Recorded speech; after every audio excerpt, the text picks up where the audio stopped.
ಎಂಸಿಸಿಯ all India ಕೌನ್ಸಿಲಿಂಗ್ನ third round result ಬಂದಾಗಿದೆ. ಇದರಲ್ಲಿ ಎಷ್ಟು ಕಟ್ ಆಫ್ ನಿಂತಿದೆ ಪ್ರತಿಯೊಂದು ಕ್ಯಾಟಗರಿಗಳಲ್ಲಿ ಎಂಬುದನ್ನು ಈ ಒಂದು ವಿಡಿಯೋದಲ್ಲಿ ನಾನು ಎಕ್ಸ್ಪ್ಲೇನ್ ಮಾಡಲಿದ್ದೇನೆ.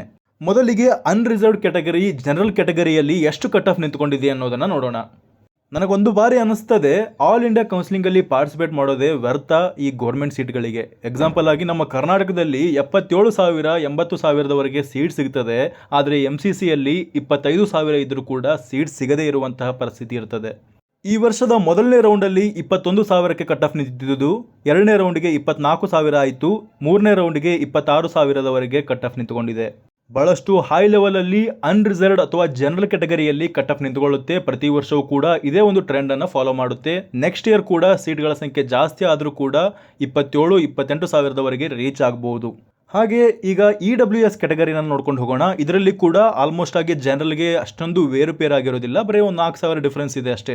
ಅಂದರೆ ನೀವು EWS ಕ್ಯಾಟಗರಿಯಲ್ಲಿ 25,000ಕ್ಕೆ 26,000ದವರೆಗೆ ನಿಂತ್ಕೊಂಡಿತ್ತು ಫಸ್ಟ್ ರೌಂಡಲ್ಲಿ. ಸೆಕೆಂಡ್ ರೌಂಡಲ್ಲಿ 29,000ದವರೆಗೆ ರೀಚ್ ಆಯಿತು. ಥರ್ಡ್ ರೌಂಡಲ್ಲಿ 30,000ದವರೆಗೆ ರೀಚ್ ಆಯಿತು. ಇದರಲ್ಲೂ ಕೂಡ ಆಲ್ಮೋಸ್ಟ್ ಜನರಲ್ ಕ್ಯಾಟಗರಿಗೆ ಈಕ್ವಲ್ ಆಗಿ ಕಟ್ ಆಫ್ ನಿಂತ್ಕೊಳ್ಳುತ್ತೆ. ಒಂದು 3-4,000 ಡಿಫ್ರೆನ್ಸ್ ಆಗ್ಬೋದು ಅಷ್ಟೇ.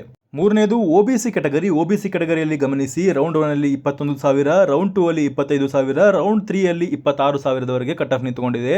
ನಿಮಗೆಲ್ಲರಿಗೂ ಗೊತ್ತಿರಬೇಕು, ಕರ್ನಾಟಕದ 2A 2B ಕ್ಯಾಟಗರಿಯಲ್ಲಿ ಆಲ್ಮೋಸ್ಟ್ ಕ್ಯಾಟಗರಿಗಳು ಈ ಒಂದು OBC ಕ್ಯಾಟಗರಿಗಳಲ್ಲಿ ಬರ್ತವೆ. ಅದೇ ರೀತಿ ಕ್ಯಾಟಗರಿ 1 ಕೂಡ OBC ಕ್ಯಾಟಗರಿಯಲ್ಲಿ ಬರುತ್ತೆ.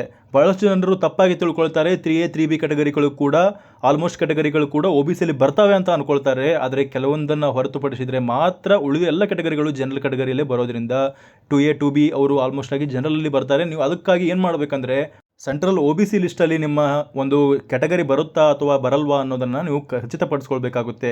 ಆದ್ದರಿಂದ ಮುಂದಿನ ವರ್ಷಕ್ಕೆ ಯಾರು ತಯಾರಿನ ಮಾಡ್ತಾ ಇದ್ದೀರಿ ಅವರು ನೀಟ್ ಅಪ್ಲಿಕೇಶನ್ ಫಾರ್ಮನ್ನು ಹಾಕುವಾಗ 3A 3B ಆಗಿದ್ದರೆ OBC ಅಂತ ಹಾಕೋಕ್ಕಿಂತ ಮುಂಚೆ ನೀವು ಒಂದು ಸಲ ಸೆಂಟ್ರಲ್ OBC ಲಿಸ್ಟನ್ನು ಚೆಕ್ ಮಾಡಿಕೊಂಡು ಅಪ್ಲಿಕೇಶನ್ ಫಾರ್ಮನ್ನು ಫಿಲ್ ಮಾಡ್ಕೊಳ್ಬೇಕು. ಈ ಒಂದು ಕ್ಯಾಟಗರಿಯಲ್ಲಿ ಕೂಡ 26,231ಕ್ಕೆ third ರೌಂಡಲ್ಲಿ cut off ನಿಂತ್ಕೊಂಡಿದೆ.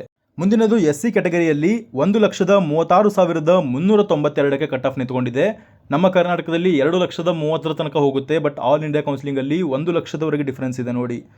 SC ಕ್ಯಾಟಗರಿಯಲ್ಲಿ 1,10,000ದವರೆಗೆ first ರೌಂಡಲ್ಲಿ ನಿಂತ್ಕೊಂಡಿತ್ತು, 1,32,000ದವರೆಗೆ ಎರಡನೇ ರೌಂಡಲ್ಲಿ ನಿಂತ್ಕೊಂಡಿತ್ತು, ಮೂರನೇ ರೌಂಡಿಗೆ ಒಂದು 4,000 ಡಿಫ್ರೆನ್ಸ್ ಆಗಿ 1,36,000ದವರೆಗೆ ಡಿಫ್ರೆನ್ಸ್ ಆಗಿದೆ ಅಷ್ಟೇ. ಮುಂದಿನದು ST ಕ್ಯಾಟಗರಿಯಲ್ಲಿ ಕೂಡ ಗಮನಿಸಿ, 1,62,975 ಆಲ್ ಇಂಡಿಯಾ ಕೌನ್ಸಿಲಿಂಗಲ್ಲಿ ಕಂಪೇರ್ ಮಾಡಿಕೊಂಡ್ರೆ SC ಕ್ಯಾಟಗರಿಗಿಂತ ST ಕ್ಯಾಟಗರಿಯಲ್ಲಿ ಕಟ್ ಆಫ್ ಕಡಿಮೆ ನಿಂತುಕೊಳ್ಳುತ್ತೆ. ಬಟ್ ಕರ್ನಾಟಕದಲ್ಲಿ ಅದನ್ನು ಹೊರತುಪಡಿಸಿದರೆ ಆಲ್ಮೋಸ್ಟ್ SC ಮತ್ತು ST ಕ್ಯಾಟಗರಿಗಳಲ್ಲಿ ಈಕ್ವಲ್ ಆಗಿ ಕಟ್ ಆಫ್ ನಿಂತುಕೊಳ್ಳುತ್ತೆ. ಫಸ್ಟ್ ರೌಂಡಲ್ಲಿ 1,45,000, 1,56,000, 1,62,000ವರೆಗೆ ಕಟ್ ಆಫ್ ನಿಂತುಕೊಂಡಿದೆ. ಒಟ್ಟಾರೆಯಾಗಿ ಕ್ಯಾಲ್ಕುಲೇಷನ್ ಮಾಡೋದಾದರೆ ST ಕ್ಯಾಟಗರಿಯಲ್ಲಿ ಅತಿ ಕಡಿಮೆ ಕಟ್ ಆಫ್ ನಿಂತುಕೊಳ್ಳುತ್ತೆ, SC ಕ್ಯಾಟಗರಿಯಲ್ಲಿ ಸ್ವಲ್ಪ ಕಡಿಮೆ, ಅದಾದಮೇಲೆ OBC, ಅದಾದಮೇಲೆ EWS, ಅದಾದಮೇಲೆ ಜನರಲ್ ಕ್ಯಾಟಗರಿ. ಇದಿಷ್ಟಾಗಿತ್ತು ಒಂದು ಸಂಕ್ಷಿಪ್ತವಾಗಿ ಕಟ್ ಆಫ್ನ ಮಾಹಿತಿ. ಹಾಗಾದರೆ ಕರ್ನಾಟಕದ ರಿಸಲ್ಟ್ ಯಾವಾಗ ಬರ್ಬೋದು ಅಂದರೆ, ಇವತ್ತು ಸಂಜೆ ಒಳಗಾಗಿ ಬರ್ಬೋದು ಅಥವಾ ನಾಳೆ ಬರ್ಬೋದು. ಖಂಡಿತವಾಗಿ ನಾಳೆ ಬರುವಂಥ ಚಾನ್ಸಸ್ಸು ನನಗೆ ಎದ್ದು ಕಾಣಿಸ್ತಾ ಇದೆ. ನಾನು ಆಲ್ರೆಡಿ ಹೇಳಿದಂತೆ 21ನೇ ತಾರೀಕು ರಿಸಲ್ಟ್ ಬರ್ಬೋದು ಅಂತ ಹೇಳಿದ್ದೆ, ಬಟ್ 22ನೇ ತಾರೀಕು ತನಕ ಹೇಳ್ಕೊಂಡು ಹೋದರು MCC ಅವರು. ಆದ್ದರಿಂದ 22ನೇ ತಾರೀಕು ಈ MCC ರಿಸಲ್ಟ್ ಬಂದರೆ ಇವತ್ತು ಸಂಜೆ ಒಳಗಾಗಿ KE ಅವರು ಬಿಡಬಹುದು ಅಥವಾ ನಾಳೆ ರಿಸಲ್ಟ್ ಬಿಡುವಂಥ ಸಾಧ್ಯತೆ ಬಹಳಷ್ಟು ಎದ್ದು ಕಾಣಿಸ್ತಾ ಇದೆ. ಇದಿಷ್ಟಾಗಿತ್ತು ಈವರೆಗಿನ ಮಾಹಿತಿ. ಈ ಮಾಹಿತಿ ನಿಮಗೆ ಇಷ್ಟವಾಗಿದ್ದರೆ ಚಾನಲ್ನ ಸಬ್ಸ್ಕ್ರೈಬ್ ಮಾಡಿಕೊಳ್ಳಿ. ಹಾಗೆ ನಿಮ್ಮ ಫ್ರೆಂಡ್ಸ್ಗಳಿಗೂ ಈ ವಿಷಯವನ್ನು ಶೇರ್ ಮಾಡಿ. ಧನ್ಯವಾದಗಳು.